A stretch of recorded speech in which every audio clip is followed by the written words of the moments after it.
All right, from the quad, I'll call it, right next to the Oklahoma University field house, and over there, Wagner Hall. Interesting question was posed one of the last few days I was in Council Bluffs in a video. Someone asked, how do I feel about the constant $15 button straddles at the Horseshoe Council Bluffs? So the way straddling works at the Horseshoe Council Bluffs. Two spots you could do it, either under the gun or on the button, and the amount is between double and 5x the big blind. So when you're playing 1-3 or 2-3, it's between $6 and $15. Any of those amounts, 6, 7, 8, etc., up to 15. So yeah, plenty of times there's a straddle of 15. So this guy asked about button straddles to 15, very specific. And it's interesting, I've made other straddle videos in the past. The links to those videos will fly by the top of the screen as I'm talking. Don't love straddles in general. Quick Cliff's Notes of the other videos. I feel like if the game is good, they're unnecessary, and if the game is poor, it makes it even worse. If people are not willing to limp 3, they're not going to limp 6 all of a sudden. But specifically here at the Council Bluffs, $15 button straddles, interesting because it really changes the stakes you're playing. Often you're playing 1-3 and there's a straddle to 6, and it's often like ignored. Like we might be raising, a common raise at the table might be 15 anyway. So whether it's 1-3 and someone raises to 15, or 1-3-6 and someone raises to 15, it's like nothing different really happened. Straddle of 15 really changes things. It's great playing hands against the person who is straddling, because that person is often doing a button $15 straddle for one of two reasons. That person wants to play a lot bigger, or that person is tilting. So for either of those reasons, even though you must be out of position when you play a hand against that person, it's great. Like that person doesn't view $300 as much money, willing to like call a raise to like 50, 75 pre-flop like it's nothing and get all in on a lot of flops, or that person is just on crazy anger rage tilt and also a great person to be playing against. The thing is, against every other person at the table, it's pretty difficult to win a big pot, because let's say there's no straddle and someone has you know, it's 1-3, no straddle, and someone has like $75, and okay, that's 25 big blinds. That person is willing to get all in, usually with like a fair amount of hands. Like, you know, there's a race to like 15 or 20. What hands is that person going all in with for the last 75? Like almost every pocket pair, maybe every pocket pair, a lot of ace highs, some king highs. Sometimes the person's just waiting for like a suited connector. Like 8-7 suited is good enough. Queen jack suited is good enough.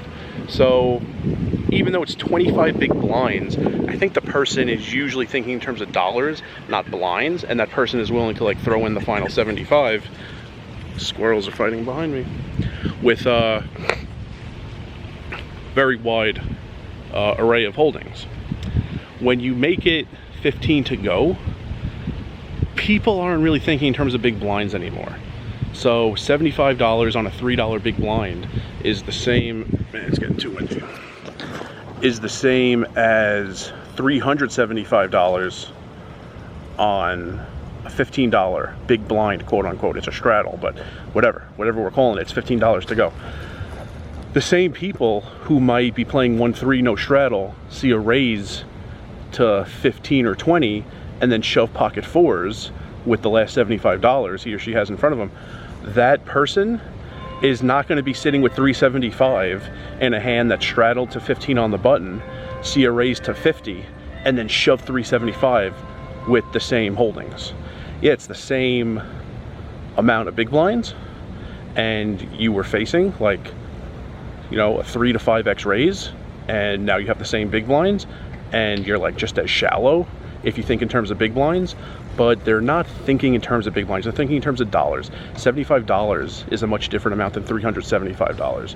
So even though they're both like 25 bigs, kind of, in theory, in practice, they're way, way different. So if it's 1-3 and you raise to 15 and someone shoves 75, you could call with a ton of hands, because that person's doing that with a ton of hands.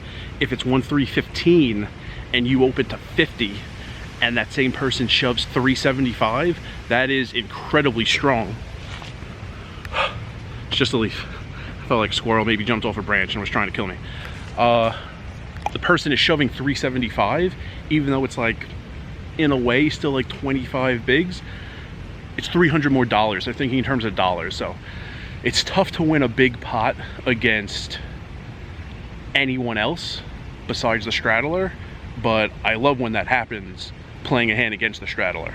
In addition to them often being mad or wanting to play big, people doing that are often people who are defending their straddles like very like hardcore.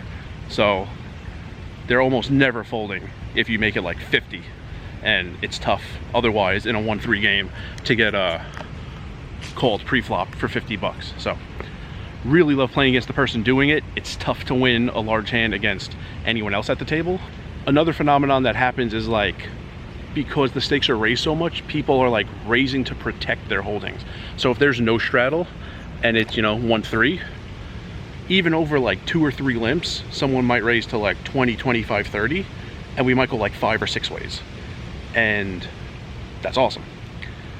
When it's a $15 straddle and a couple people call the 15, then someone wakes up with like queens or kings, and there's enough sitting out there that the person is like okay ending the hand pre-flop and goes like over the top huge on the pre-flop sizing. Might make it something like as high as like between like 80 and like 125, and often gets no action. So not great on that person's part to not get action on those incredibly strong hands, but just as like for the good of the table, I prefer it when like raises to 30 are getting called in 5 spots.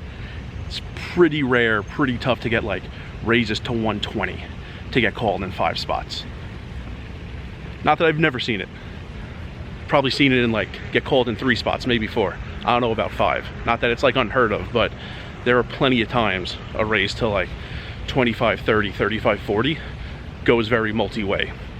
It's tough when it's like button straddle 15, limp the 15, limp the 15, then someone just slides out a stack of 100 for that hand to go like 5, 6 ways to the flop. So it's interesting. Definitely changes things, and yeah, that's my take on it. To sum up, really love playing hands against the person doing it, although there's often not a ton of action. If you're going to get action from anyone else at the table, that person almost always has a premium. So just have to be aware. And it is interesting because there used to be no cap on the straddle. When I first started playing here a lot in 2017, there was no cap. So people who were tilting, you know, they would lose a hand, lose like 2/3 of their stack, and it would be 1-3, and they would straddle 125 all in.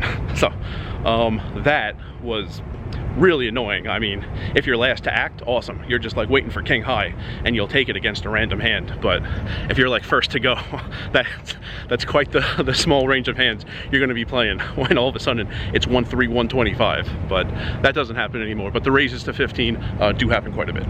And remember, rice is a spoon food.